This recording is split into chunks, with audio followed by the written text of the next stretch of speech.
Subscribe कीजिए केजेटिक Hindi channel को और दबाइए बेल आइकन को लेटेस्ट अपडेट देखने के लिए सबसे पहले। हेलो स्टूडेंट्स, आपका बहुत बहुत स्वागत है मेरे यूट्यूब चैनल केजेटिक हिंदी पे। अगर आप मेरे यूट्यूब चैनल पे नए हो तो प्लीज़ मेरे यूट्यूब चैनल को सब्सक्राइब जरूर कीजिएगा, साथ में बेल आइकन को प्रेस कीजिएगा ताकि जो भी लेटेस्ट अपडेट आए उसको आप सबसे पहले देख सके। अगर आपको ये वीडियो अच्छा लगे तो प्लीज़ इसको लाइक जरूर कीजिएगा और शेयर जरूर कीजिएगा। अगर आपको कोई भी क्वेश्चन पुटअप करना है या क्वेश्चन पूछना है मुझसे तो आप क्या करना है, जो कमेंट्स आता है उसके अंदर कमेंट के जरिए आप पूछ सकते हैं। मैं 5 या 10 मिनट में आपको रिप्लाई कर दूंगा। जी हाँ दोस्तों, मैं आज जो डिस्कस करने वाला हूँ वो एक टॉपिक है जो आपको काफ़ी ज़्यादा इंपॉर्टेंट है आपके लिए। लेकिन मैं इससे पहले आपको एक ही बात करना चाहता हूँ कि इस वीडियो को आप सबसे पहले पूरा देखें, एक बार भी स्किप ना करें, क्योंकि आपके लिए काफ़ी ज़्यादा इंपॉर्टेंट हो सकता है। जी हाँ दोस्तों, आज मैं जो बात करने वाला हूँ जिसके बारे में मेरे मेरे से लोगों ने बहुत सारा, मतलब स्टूडेंट जितने भी स्टूडेंट्स हैं उसने बहुत ज़्यादा मेरे से क्वेश्चन एक ही पुटअप किया है कि sir OBC cut off general से हाई क्यों जा रही है, क्या हो रहा है, करप्शन हो रहा है, क्या हो रहा है, पता नहीं क्या हो रहा है, ऐसे क्वेश्चन मुझे पूछे जा रहे हैं। जी हाँ दोस्तों, आपको भी, आपके पास भी यही जवाब होगा तभी ये वीडियो देख रहे होंगे, लेकिन आपको इसका एक सटीक जवाब मिलता है ना, एक सटीक जो जानकारी होती है मैं आपको यहाँ प्रोवाइड करूँगा। इसके बाद में आपको ये पूछने की ज़रूरत नहीं पड़ेगी, चाहे वो कोई सा भी एग्जाम हो, चाहे सेंटर का हो चाहे स्टेट का हो। जी हाँ दोस्तों, आप जो हम डिस्कस करने वाले जो आरपीएफ कांस्टेबल की जो रिजल्ट आई है, पीईटी लिस्ट आई है, जिसके अंदर एक ही प्रॉब्लम है कि ओबीसी का कट ऑफ है ना जनरल से काफ़ी ज़्यादा हाई जा रहा है। और उसको कितना कट ऑफ जा रहा है मैंने आपको यहाँ डिस्कस किया जा रहा है कि ओबीसी में 92 मार्क्स आ रहे हैं लेकिन वो सिलेक्शन नहीं हो रहा है, जबकि जनरल में 70x मार्क्स 78 जिसके मार्क्स आ रहे हैं उनका सिलेक्शन हो रहा है। और एकदम सटीक जानकारी आपको यहाँ प्रोवाइड की जाती है। इस वीडियो को ज़रूर देखिए क्योंकि आपके लिए काफ़ी ज़्यादा इंपॉर्टेंट है। यहाँ पे जो मैं दिखाता हूँ वही मैं आपको प्रोवाइड करवाता हूँ। ये आरपीएफ कांस्टेबल की मैं यहाँ पे बात कर रहा हूँ। जी हाँ दोस्तों, अगर आपको भी वीडियो की पूरी जानकारी चाहिए तो आप इस वीडियो को लगातार बने रहिए, मैं आपको पूरी डिटेल बताता हूँ। यहाँ पे दो रीज़न है जिनकी वजह से क्या हुआ है कि कट ऑफ हाई गई है ओबीसी की जनरल से। पहले ये होता है कि एज लिमिट, ठीक है, एज लिमिट का आपने सुना ही होगा। एज मतलब कोई सी भी एग्जाम उसमें नोटिफिकेशन में एज लिमिट ज़रूर आती है, ठीक है। एक तो एज लिमिट होती है और दूसरी वाला होता है कि इसमें ओबीसी जो फिक्स वैकेंसीज होती है ना, चाहे जनरल हो चाहे ओबीसी, उनके लिए 50% फिक्स वैकेंसीज होती है, ठीक है। ये दो रीज़न है जिनकी वजह से क्या हुआ है कि ओबीसी की कट ऑफ काफ़ी ज़्यादा हाई गई है रेलवे कांस्टेबल में, आरपीएफ कांस्टेबल में, ठीक है। आपने बहुत सारे एग्जाम भी देखे होंगे जिसमें क्या हुआ कि कांस्टेबल की सॉरी ओबीसी की कट ऑफ है ना हाई गई है जनरल से। बहुत सारे एग्जाम देखे होंगे लेकिन उनका आपको रीज़न पता नहीं कि ऐसा कैसे हो सकता है कि जबकि जनरल की सबसे हाई जानी चाहिए। ऐसा कुछ नहीं है, मैं बता देता हूँ आज रीज़न क्या है, उसके पीछे क्या चीज़ छुपी है जो आपको पता नहीं है उस चीज़ के बारे में। जी हाँ दोस्तों, आपको मैं बात करता हूँ कि पहला एज फैक्टर के बारे में बात करता हूँ। एज लिमिट होती है ना, वो क्या होता है। देखिए, आप कोई सा भी एग्ज़ाम देने जाते हो तो उसमें पता है क्या होता है, सॉरी, आप कोई सा भी एग्ज़ाम का फॉर्म भरने जाते हो तो उसमें नोटिफिकेशन में पहले दिया हुआ कि एज लिमिट कितनी होनी चाहिए। या तो इसमें दे लगे जनरल के लिए, पहले एज वाले की बात करूँ मैं, ठीक है। उसमें दे रखा हो कि अगर आप जनरल से हो तो आपकी एज 30 से ज़्यादा नहीं होनी चाहिए, ठीक है, 30 ईयर्स से ज़्यादा नहीं होनी चाहिए। अगर ओबीसी से हो, ठीक है, ओबीसी से आप हो तो 32 से ज़्यादा नहीं होनी चाहिए। और एसटी से हो या एससी से हो, ऐसे वैकेंसी आपको पता है ऐसे 35 दे रखी होती है, ऐसे दे रखी होती है जो इनमें ये एज लिमिट होती है। चाहे कोई सी भी एग्जाम उसमें नोटिफिकेशन में आता है।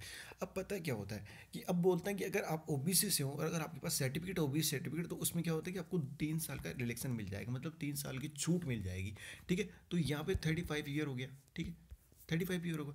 और एसटी में होता है कि आपको 5 साल की छूट मिल जाएगी, ऐसे 30 जो भी जितना भी बनता है 39 30 40, ठीक है। अब इसमें क्या हुआ कि जनरल कैटेगरीज में क्या होता है कि 30 साल हो गए, मतलब चाहे जॉब करने आएगा ना तब भी उसका क्या 30 साल से ज़्यादा नहीं होनी चाहिए। उनकी एज 30 साल से ज़्यादा नहीं होनी चाहिए। और इसमें ओबीसी में क्या होता है कि 35 ईयर से ज़्यादा नहीं होनी चाहिए और जबकि 35 ईयर तक होना चाहिए। इतना इन्होंने ये बोल दिया। अब ये बात करता हूँ, अब ये चीज़ आपकी समझ में आ गई, ठीक है। अब मैं बात कर लूँ कि चलो आप एग्ज़ाम दे रहे हो, आपकी 32 ईयर एज है, ठीक है, 32 साल एज है, जबकि जनरल कैंडिडेट की कितनी है 30 ईयर है।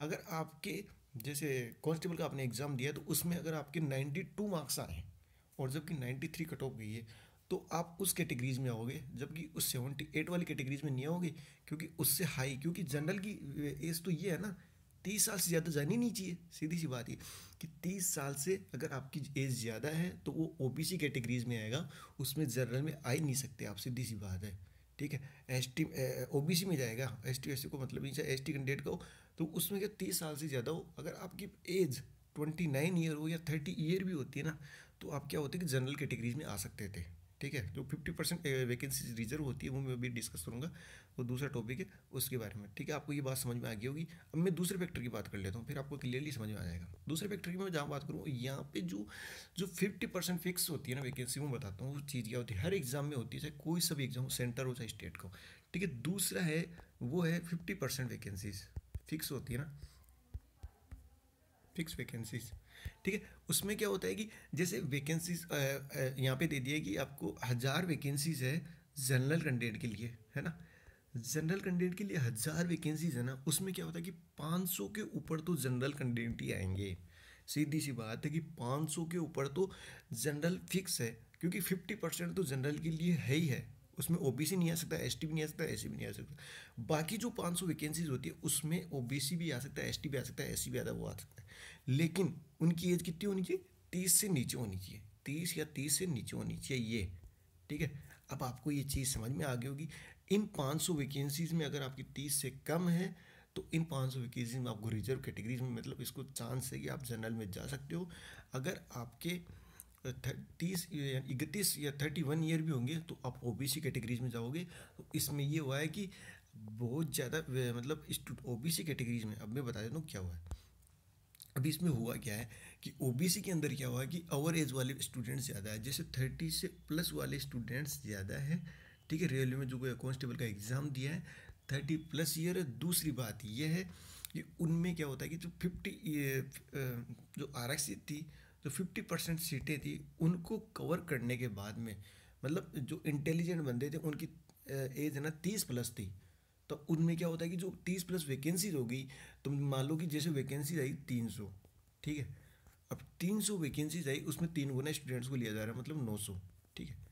अब ये 900 वैकेंसीज है, 900 जनों को लिया जाएगा। उनमें 700 जनों की है ना, 700 जनों की एज कितनी है? 30+ है, ठीक है। 30+ एज उन 700 स्टूडेंट्स की है। तो पता है वो क्या होगा कि उनकी अब ये 700 जो मार्क्स आ रहे हैं, ठीक है, 700 जो मार्क्स आ रहे हैं उनका क्या होगा कि उनकी अगर एज 30+ है, और दूसरी बात उनके मार्क्स आ रहे हैं जैसे 93, 94, 95, ठीक है।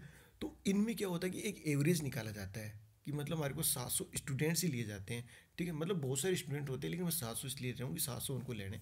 तो एवरेज 93 निकल के आ जाता है, इन 700 का 93 निकल के आ जाता है।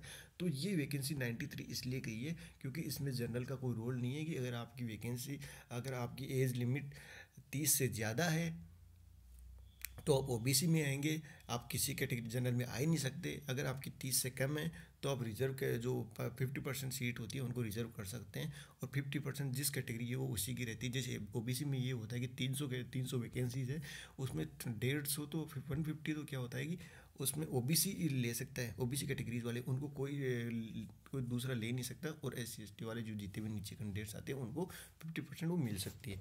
जी हाँ दोस्तों, आपको ये वीडियो अच्छा लगा होगा। अगर आपको ये वीडियो अच्छा लगे तो प्लीज़ इस वीडियो को लाइक जरूर कीजिएगा, इसको शेयर जरूर कीजिएगा, क्योंकि ये आपके लिए काफ़ी ज़्यादा इंपॉर्टेंट है। अगर आपको ये वीडियो में अगर कुछ क्वेश्चन पुटअप करना है या कुछ समझ में नहीं आया आपको, तो प्लीज़ आप मेरे कमेंट के जरिए पूछिए, 5 या 10 मिनट में आपको उसका आंसर दे दिया जाएगा, और आपको सटीक यहाँ पे जानकारी, आपको एकदम सटीक यहाँ पे जानकारी प्रोवाइड की जाती है। आप मेरे जो भी रेलवे से रिगार्डिंग जो भी एग्ज़ाम्स होते हैं उनके रिजल्ट्स के बारे में आप मेरे यूट्यूब चैनल पर जाके वीडियोस देख सकते हैं। आपको हर ALP चाहे ग्रुप डी चाहे कोई सा भी एग्ज़ाम हो, RPF कांस्टेबल, RPF SI जो भी हो, सब कुछ यहाँ पे प्रोवाइड किया जाता है। जी हाँ दोस्तों, आपको एकदम सटीक जानकारी प्रोवाइड की जाती है, और बिल्कुल एकदम बोलते हैं ना, एक रिसर्च के तौर पे यहाँ पे बताया जाता है, ऐसे गलत प्रोवाइड नहीं किया जाता आपको। और अगर आपको वीडियो अच्छा लगे तो इसको लाइक जरूर कीजिएगा और शेयर जरूर कीजिएगा।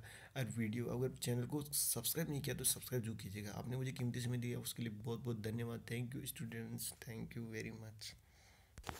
और एक बात मैं कहना भूल गया, जिन स्टूडेंट्स का भी अगर सिलेक्शन हुआ है रेलवे के अंदर, उनको बहुत बहुत बधाइयाँ।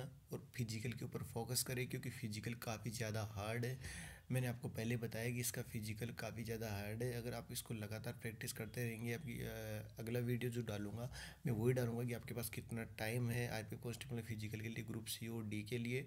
वो सब मैं आपको प्रोवाइड यहाँ करवा दूंगा। सेकंड लिस्ट आएगी नहीं आएगी वो सब मैं आपको प्रोवाइड करवाता हूँ यहाँ पे।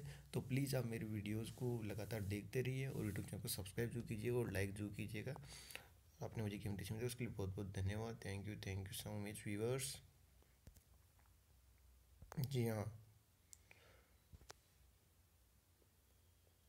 Thank you.